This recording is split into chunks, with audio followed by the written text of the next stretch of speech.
नमस्कार साथियों। आज हम आप लोगों को जो हम बीमार क्यों होते हैं इस चैप्टर का अगला टॉपिक डिस्कस करने वाले हैं। जो टॉपिक है दीर्घकालिक रोग और अस्वस्थता। ठीक है ना। चैप्टर का क्या नाम है? तो दीर्घकालिक रोग और अस्वस्थता है। ये आपका अस्वस्थता है ना।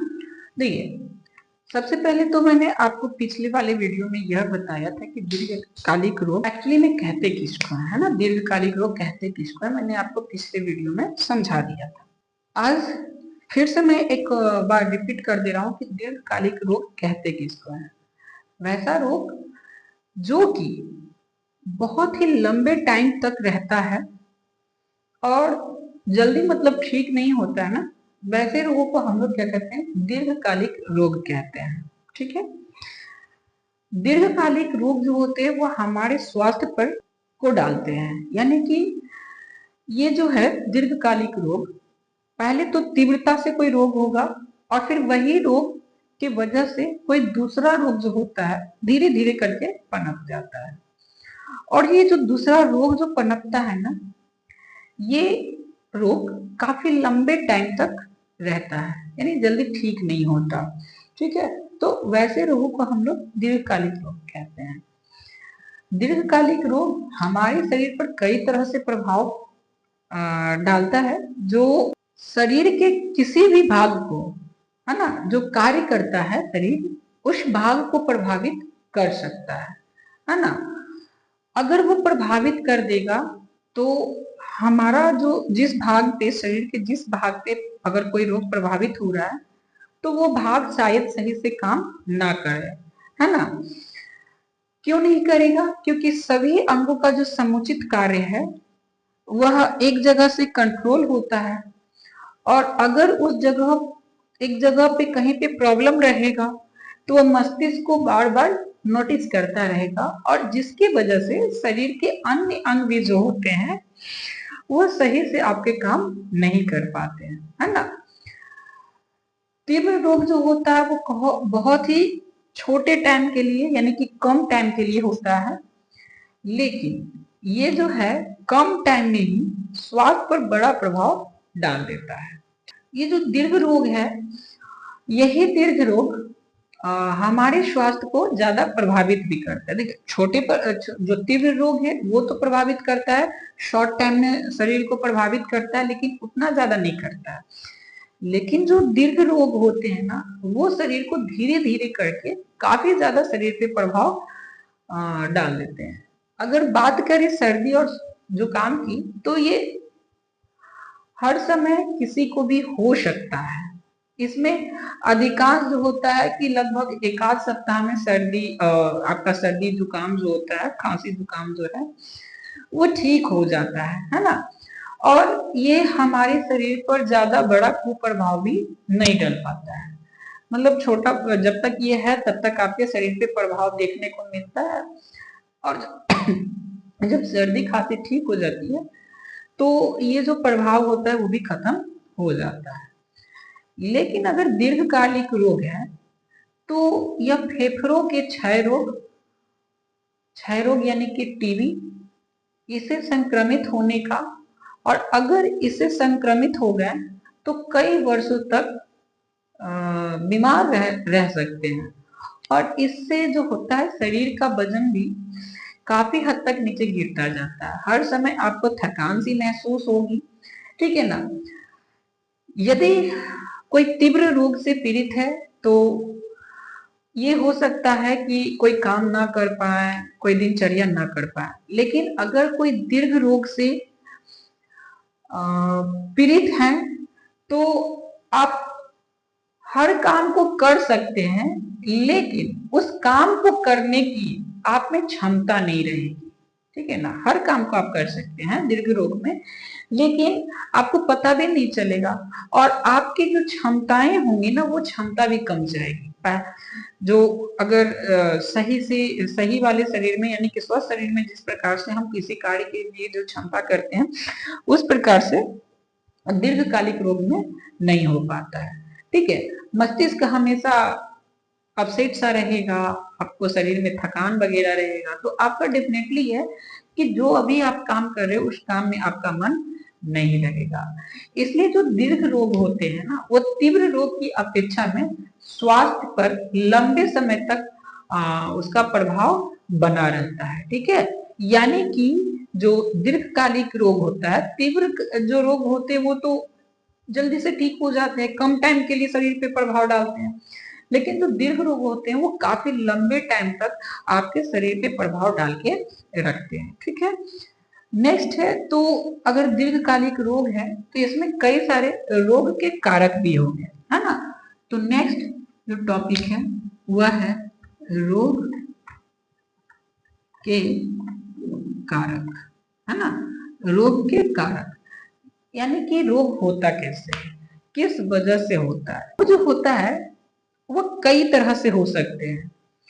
या तो रोग संक्रमण की वजह से हो सकता है, या दूषित भोजन की वजह से हो सकता है, दूषित पेयजल से भी हो सकता है। यानी कि रोग जो होता है कई प्रकार से हो सकते हैं। ठीक है ना, इनमें कई तरह के संचार की जो माध्यम है वो कई प्रकार के हैं। जैसे कि अगर किसी को मलेरिया होता है तो आपको पता होना चाहिए कि मलेरिया मादा एडिस जो मच्छर होती है उसके काटने से होती है। लेकिन क्या उस मच्छर को काटने से होती है? तो नहीं। जो मच्छर जब काटती है तो मच्छर के जो लार होते हैं ना उसमें प्रोटोजोआ पाया जाता है। ठीक है, उस वो जब लार जब हम लोग को वो डंक मारती है, यानी कि डस करके खून जब चूसना शुरू करती है, वो प्रोटोजोआ हमारे शरीर के अंदर इंटर कर जाता है और वो शरीर के रुधिर कणिकाओं से द्वारा फैल जाता है, आपके स्प्लीन तक पहुंच जाता है, जिस वजह से मलेरिया या डेंगू होते हैं ना, मादा मच्छरों की वजह से होती है। उसी प्रकार से कई और भी बीमारी जो संक्रमण की वजह से होता है। अगर किसी को बीमारी है तो उसके आसपास के इन्वायरमेंटल में उसके जो वायरस होते हैं या उसके जो बैक्टीरिया होते हैं वो भी फैल जाते हैं और उस वाले के आसपास में जाने पे वो आपके सांस के द्वारा मतलब हवा के माध्यम से शरीर में जाता है और फिर आप भी बीमार पड़ जाते हो। या फिर दूषित भोजन करने से ना, खराब भोजन, दूषित भोजन उसी को कहते हैं।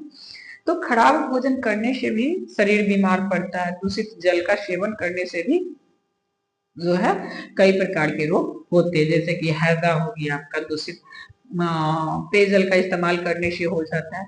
ठीक है, तो या फिर बच्चों में जो होता है ना आपका पतला दस्त होने लगता है, उसके साथ साथ कई होने लगती है, बुखार लग जाता है, कई सारी बीमारियां दूषित जल और दूषित भोजन से भी होती है।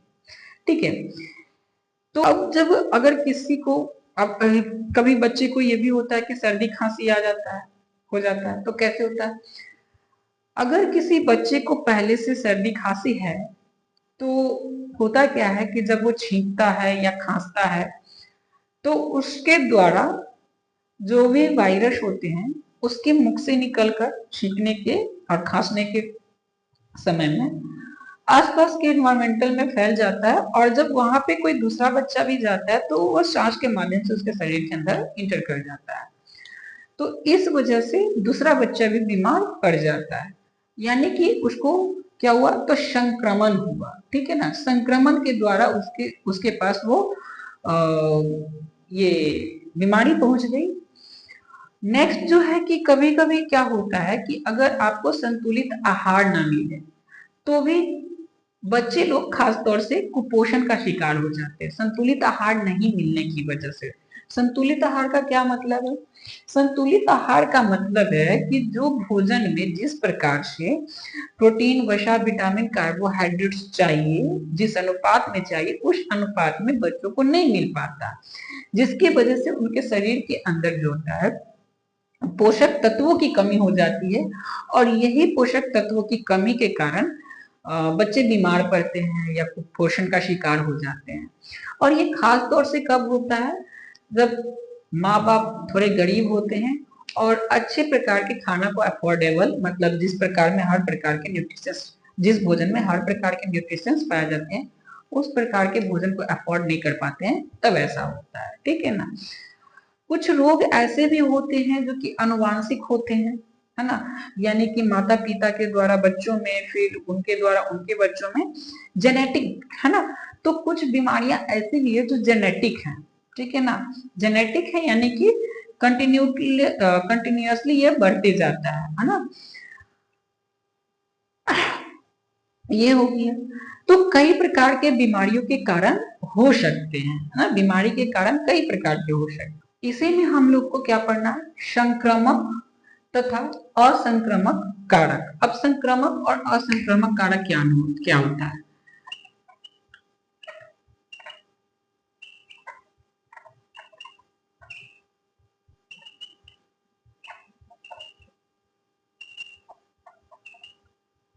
संक्रामक तथा असंक्रामक कारक के बारे में देख लेते हैं ना। देखिए, रोग के कारण जो होते हैं वह स्वास्थ्य यानी कि लोक स्वास्थ्य और समुदाय स्वास्थ्य दोनों से संबंधित होती है, दोनों का आवश्यक है, एक दूसरे से संबंधित होती ही होती है, ठीक है ना। ये जो रोग होते हैं उसके तत्कालिक कारण जो होता है ये कई प्रकार के हो सकते हैं, जैसे मैंने अभी बताया, ठीक है। रोग के कारक एक ऐसा भी है जिसमें कि संक्रामक होता है, संक्रामक है। संक्रामक कहने का मतलब कि एक व्यक्ति से दूसरे व्यक्ति में रोग जो फैलता है, वैसे रोगों को हम लोग संक्रामक रोग कहते हैं। और जिसके द्वारा, जिस भी रोगाणु के द्वारा ये रोग फैलता है वो उसके लिए कारक हो गया, यानी कि वो संक्रामक कारक हो गया, है ना, जिसके द्वारा क्या होता है ये रोग फैलता है। और इसमें खास तौर से जो सूक्ष्म जीव होते हैं ना, वो में अपना भागीदारी निभाते हैं, यानी कि वो जो रोग है सूक्ष्म जीव के द्वारा किसी एक व्यक्ति से दूसरे व्यक्ति में ट्रांसमिटेड हो जाता है ना। तो संक्रामक रोग किसको कहेंगे, वह रोग जिनके तत्कालिक कारक, ठीक है ना, कोई सूक्ष्म जीव हो, उसे हम लोग संक्रामक रोग या संक्रामक रोग कहते हैं। इट मीन्स कि जो सूक्ष्म जीव के द्वारा फैलता है रोग, उस रोग को संक्रामक रोग कहते हैं, ठीक है ना। और इसमें कई प्रकार के सूक्ष्म जीव होते हैं, जैसे जीवाणु हो गया, प्रोटोजुआ हो गया, वायरस हो गया, ठीक है ना, कई प्रकार के, कवक भी हो गया। तो कई प्रकार के ऐसे सूक्ष्म जीव होते हैं जो रोग को फैलाने में मदद करते हैं, यानी कि वो रोग का कारक बन। तो ये तो हो गया आपका क्या, संक्रामक रोग हो गया। अब असंक्रामक रोग किसको कहते हैं, देखिए, तो कुछ ऐसे भी रोग होते हैं ना जो कि बाहरी कारकों के द्वारा नहीं होता है, ठीक है, बाहरी कारकों के द्वारा नहीं होता, बल्कि शरीर के अंदर किसी अन्य प्रॉब्लम की वजह से कोई बीमारी उत्पन्न हो जाती है। तो वैसे बीमारी को हम लोग असंक्रामक बीमारी कहते हैं, है ना, असंक्रामक बीमारी कहते हैं। जैसे कुछ रोग ऐसा होता है, जैसे कि हाइपरमायोपिया, मायोपिया का नाम आपने सुना होगा, जो आंख से संबंधित बीमारी, यानी कि दूर दृष्टि दोष, निकट दृष्टि दोष, ये सब जो बीमारी है ये क्या है, तो आपका संक्रामक नहीं है। ये शरीर के अंदर ही कुछ प्रॉब्लम, यानी आंख के अंदर ही कुछ प्रॉब्लम होने की वजह से जो मनुष्य की देखने की, दूर और नजदीक वस्तुओं की देखने की जो क्षमता होती है वो कम जाती है ना, क्लियरली पेशियों के असमंजस्य की वजह से ऐसा होता है। तो ये जो रोग हो गया, ये रोग असंक्रामक रोग होता है। इसके अलावा कुछ और भी रोग हैं जो कि संक्रामक नहीं है, जैसे कि कैंसर, ये संक्रामक नहीं है, ठीक है ना। ब्लड प्रेशर की जो बीमारी होती है ये भी नहीं है आपका। इन सब बीमारियों को, ठीक है, मतलब कुछ ऐसे जो बीमारी होती है जैसे रक्तचाप होता है, रक्तचाप की वजह से वजन का अधिक हो जाना, व्यायाम नहीं करना, ये रक्तचाप का मेन कारण होता है, ठीक है ना। तो इन सब जो बीमारी है आपका असंक्रामक बीमारी है। यानी कि ये किसी जीवाणु के द्वारा नहीं फैलती। सब जो बीमारियां होती है ना वो संक्रामक नहीं होती, अर्थात ये किसी शरीर के अन्य प्रॉब्लम की वजह से ही शरीर में प्रॉब्लम हो जाती है, मतलब ये बीमारियां उत्पन्न हो जाती है। ठीक है, नेक्स्ट जो टॉपिक है आपका वो है संक्रामक रोग के बारे में, है ना। अभी जो हम लोगों ने टॉपिक पढ़ा संक्रामक तथा असंक्रामक कारक, इसके नीचे आपको पढ़ना है संक्रामक रोग। ठीक है, संक्रामक रोग। अच्छा, ये जो संक्रामक रोग है इसके अंदर इसका कारक पढ़ना है, कौन कौन से कारक जो होते हैं जिसके वजह से ये संक्रामक रोग होते हैं या हो सकते हैं। देखिए, मैंने आपको पहले ही बताया कि ये जो संक्रामक रोग होते हैं वो किसी न किसी सूक्ष्म जीव की वजह से, है ना, सूक्ष्म जीव की वजह से होते हैं। इन सूक्ष्म जीवों में कई प्रकार के सूक्ष्म जीव होते हैं, जैसे कि वायरस हो गया आपका, ठीक है ना, वायरस हो गया, बैक्टीरिया हो गया आपका, बैक्टीरिया हो गया, ठीक है ना, प्रोटोजोआ हो गया आपका, प्रोटोजोआ, प्रोटोजोआ, इसके वजह से, कवक के वजह से, ठीक है ना, कवक के वजह से, जिसे फंजाई भी कहते हैं। तो इन सब की वजह से संक्रामक रोग जो होता है वह एक कोशिकीय जंतु तथा ये जो जीव होते हैं ना, या तो एक कोशिकीय होते हैं, ठीक है ना, या फिर ये बहुकोशिकीय भी हो सकते हैं, तो इनके वजह से संक्रामक रोग होता है। ठीक है ना। अच्छा, अब है कि ये वायरस की वजह से कौन कौन से रोग होते हैं, जीवाणु की वजह से कौन कौन से रोग होते हैं, तो मैं आपको नाम लिख दे रहा हूँ, आप याद कर लीजिएगा, और मैं इसका एक शॉर्ट भी बता दूंगा जिसमें कि आप ट्रिक के ऊपर में रोगों का नाम याद रख सकते हैं कि वायरस के द्वारा कौन कौन से रोग होगा, बैक्टीरिया के द्वारा कौन कौन से होगा। ठीक है ना। तो हम लोग सबसे पहले अभी देखते हैं कि वायरस के द्वारा होने वाले कौन कौन से रोग होते हैं। ठीक है ना।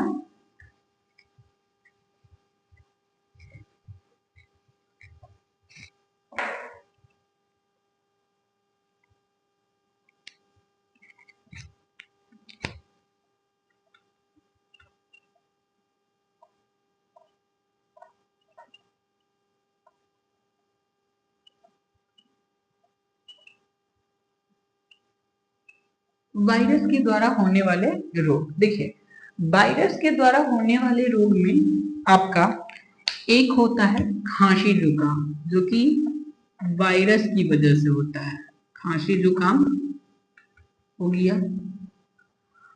एक आपका इन्फ्लुएंजा, इन्फ्लुएंजा, ठीक है, ये भी हो गया आपका। या फिर डेंगू बुखार जो होता है, यानी कि डेंगू जो होता है वो हो गया आपका। ठीक है ना। आपका ये एड्स, है ना, एड्स हो गया आपका, एड्स हो गया, ये बीमारी हो गया। ठीक है, ये बीमारी जो होते हैं, इसके अलावा और भी इसमें बीमारी होते हैं जो कि वायरस के द्वारा अर्थात विषाणु के द्वारा फैलते हैं। नेक्स्ट जो है आपका बैक्टीरिया के द्वारा, है ना, किसके द्वारा, बैक्टीरिया के द्वारा। देखिए बैक्टीरिया, बैक्टीरिया के द्वारा, तो बैक्टीरिया के द्वारा आपका हो गया टाइफाइड, टाइफाइड, है ना, टाइफाइड हो गया आपका, ये होता है। हैजा होता है आपका, हैजा, है ना, हैजा भी होता है इसमें। एंथ्रेक्स, एंथ्रेक्स, ठीक है, एंथ्रेक्स हो गया। ये यहाँ पे 3 नाम, ठीक है ना। और भी इसमें बीमारी होता है, मैं सबको बता दूंगा, आपको एक चार्ट बना दूंगा जिसमें कि सारे बीमारियों के बारे में बता दूंगा। ठीक है, इसके अलावा कुछ बीमारी ऐसे जो होते हैं जो त्वचा पर होते हैं, और वो जो होते हैं वो फंजाई के द्वारा होते हैं, अर्थात खास तौर से जो डर्मी डिजीज होते हैं, यानी कि जो त्वचा वाले जो रोग होते हैं ना, वो फंजाई की वजह से होता है। अगर बात करें प्रोटोजुआ, ठीक है, तो प्रोटोजुआ के द्वारा आपका, प्रोटोजुआ, ठीक है ना, तो प्रोटोजुआ के द्वारा आपका होता है मलेरिया। ठीक है, मलेरिया हो गया आपका, ये प्रोटोजुआ, प्रोटोजुआ के द्वारा होता है कालाजार, कालाजार हो गया, ठीक है ना। और भी इसमें रोग आते हैं, दो प्रमुखता से जो जानते हैं लोग, मलेरिया और कालाजार। ये हो गया आपका किसके द्वारा, तो प्रोटोजोआ के द्वारा ये होने वाला रोग हो गया, है ना।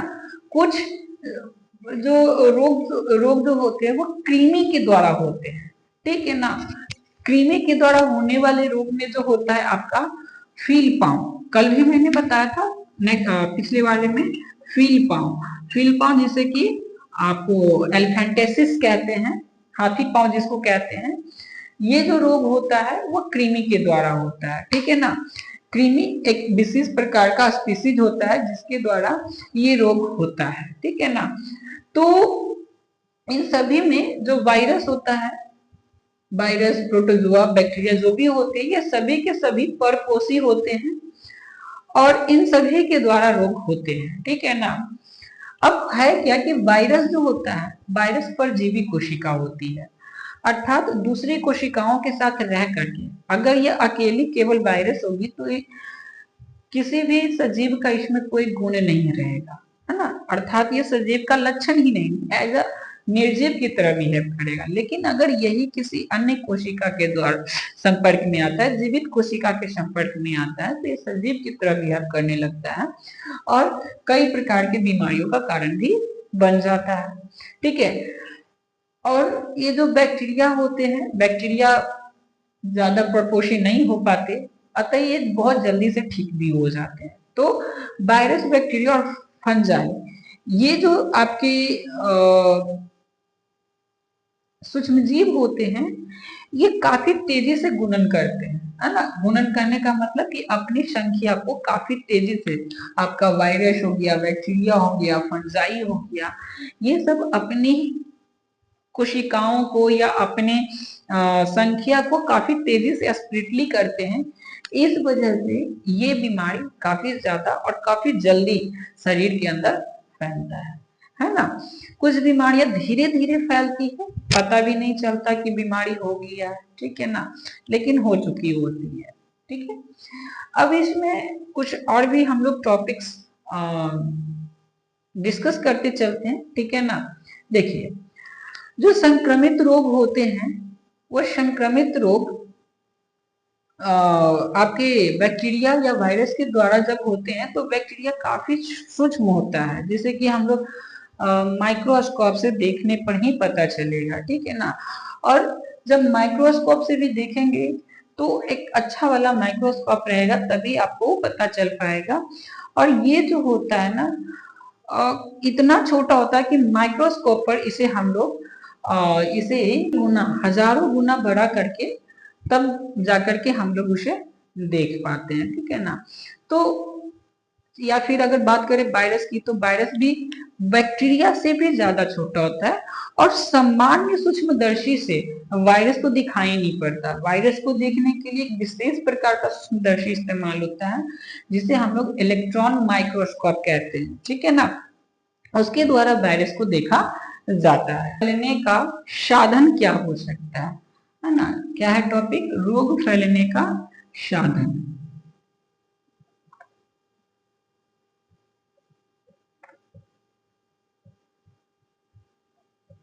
रोग फैलने का साधन यानी कि किन किन माध्यम से रोग फैल सकते हैं, उसके बारे में देखिए। बहुत से सूक्ष्म जीव जो होते हैं वह कारक रोगी होते हैं, यानी कि रोगों को रोग के कारक होते हैं, और स्वस्थ मनुष्य तक कई तरीकों से ये फैलते हैं। या फिर ये संचरित होते हैं ना, कई माध्यम से, चाहे वो जल के माध्यम से हो गए, चाहे भोजन के माध्यम से हो गए, चाहे हवा के माध्यम से हो गया। तो ऐसे रोगों को हम लोग संचारी रोग कहते हैं।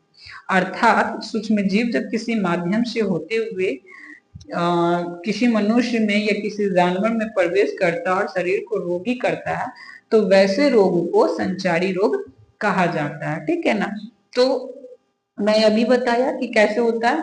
तो ये जो रोग होता है सूक्ष्म जीव हवा के द्वारा, खास तौर से ज्यादातर जो सूक्ष्म जीव होते हैं ना, वो हवा से ही फैलते हैं। जैसे अगर आप लोग को याद हो तो कोविड-19 जब आया था तो क्या कहा गया था कि मास्क लगा कर रखे। ऐसा क्यों कहा गया था?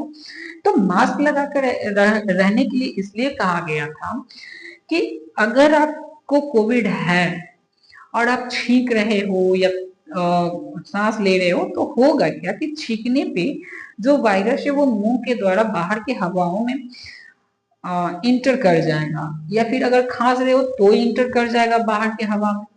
और दूसरा व्यक्ति जिसे नहीं है कोविड, ठीक है ना, वो उस हवा को सांस के रूप में गेन करेगा, ले लेगा।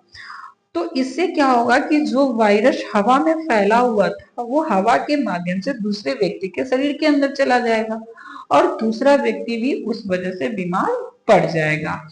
तो ये जो होता है ना, छींकने, खांसने, इन सब के माध्यम से हवा में फैल जाता है और हवा के द्वारा किसी स्वस्थ व्यक्ति के शरीर में फैल जाता है, ठीक है।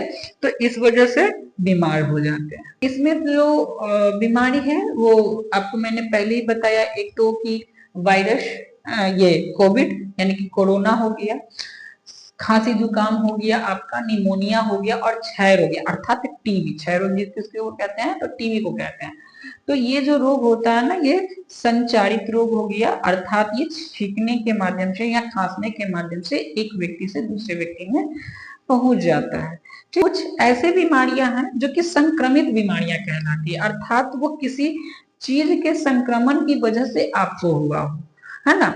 जैसे कि दूषित पेयजल हो गया, दूषित भोजन हो गया, वो जब संक्रमित रहता है किसी वायरस से या किसी बैक्टीरिया से, तो उसकी वजह से आपको बीमारी हो जाती है। तो वैसे बीमारी को हम लोग संक्रमित बीमारी या संक्रमणीय बीमारी के नाम से जानते हैं, जिसमें कि होता क्या है कि पानी में कई प्रकार के जो रोगाणु होते हैं वो पनप जाते हैं और उसी पानी को जो है हम लोग पीते हैं, या खाना में कई प्रकार के बीमारियां वाला जो छोटे छोटे जो सूक्ष्म जीव होते हैं वो पनप जाते हैं। और बिना, देखिए इसी के लिए कहा जाता है कि हमेशा फ्रेश खाना खाना चाहिए। क्यों? क्योंकि जब आपका भोजन काफी टाइम का हो गया हो, मतलब बासी हो गया, तो उसमें कई प्रकार के रोगाणु जो है ना वो पनप जाते हैं, सूक्ष्म जीव पनप जाते हैं, रोगाणु नहीं, सूक्ष्म जीव पनप जाते हैं। और वही सूक्ष्म जीव आपके शरीर के अंदर जाते हैं और वो कई प्रकार के रोग का कारण भी बनते हैं। फूड पॉइजनिंग हो गया, आपका कई दस्त का बीमारी होता है वो हो गया, हैजा हो गया, टाइफाइड हो गया, ये सब जो होता है दूषित भोजन की वजह से, दूषित जल की वजह से बीमारियां जो होती है फैलती चली जाती है, ठीक है ना। कुछ ऐसे बीमारियां जो होती हैं जो कि लैंगिक संचारित रोग होती है। लैंगिक संचारित कहने का मतलब कि जब एक लिंग वाले अपने से विपरीत लिंग की ओर आकर्षित होते हैं, उनके साथ संबंध बनाते हैं, ठीक है, तो उनमें अगर कोई बीमारी होती है तो उनके द्वारा वो बीमारी उनके द्वारा संपर्क बनाए गए व्यक्ति को भी हो जाती है। इसमें आपका सिफिलिस हो गया, एड्स हो गया, ठीक है ना, और भी कई प्रकार की बीमारियां जो होती है इसके अंतर्गत आती है, ठीक है ना। एड्स जो होता है, अगर बात की जाए एड्स की, तो एड्स तो एक लैंगिक संचारित रोग है ही। इसके अलावा एड्स और भी कई कारणों से होता है। अगर किसी व्यक्ति को एड्स है और उसके ब्लड को किसी दूसरे व्यक्ति के अंदर, है ना, शरीर के अंदर इंजेक्ट किया जाता है, कि चढ़ा दिया जाता है बिना चेक किए, तो जो स्वस्थ व्यक्ति है ना, जिसे खून चढ़ाया गया है, उस व्यक्ति को भी क्या हो जाएगा, एड्स हो जाएगा। तो ये जो है रक्त के माध्यम से भी हो सकता है। इसके अलावा अगर किसी व्यक्ति को एड्स है, उसे जो सुई दी गई है, उसी सुई का इस्तेमाल किसी स्वस्थ व्यक्ति के शरीर में कर दिया जाता है, तो उससे भी फैल जाता है। तो एड्स जो होता है ना, ये तो लैंगिक संचारित भी है। उसके अलावा ये ब्लड के सर्कुलेट से भी होता है, जो दूषित आपका इंजेक्शन होते हैं उसके वजह से भी होता है, या फिर ये जो बीमारी होती है ना, अपने माता पिता से ये बीमारी बच्चों में भी चली जाती है, ठीक है ना। अगर माँ गर्भावस्था में है और माँ को एड्स है, तो उनके शिशु को भी ये बीमारी हो सकता है। और ये कैसे हो सकता है, तो स्तनपान के द्वारा हो सकता है ये बीमारी, ठीक है ना। तो इन वजहों से एड्स फैलता है। एड्स जो है कई तरह से होता है, ठीक है। अब ऐसा नहीं कि एड्स के बारे में बोल दिए तो ऐसा नहीं समझ लीजिएगा कि एड्स केवल लैंगिक संचारित रोग है, यह कई प्रकार से होते हैं, ठीक है ना। हमारे पर्यावरण में जो होता है इन सबों के अतिरिक्त और भी कई प्रकार के जो जीव हैं वो रहते हैं।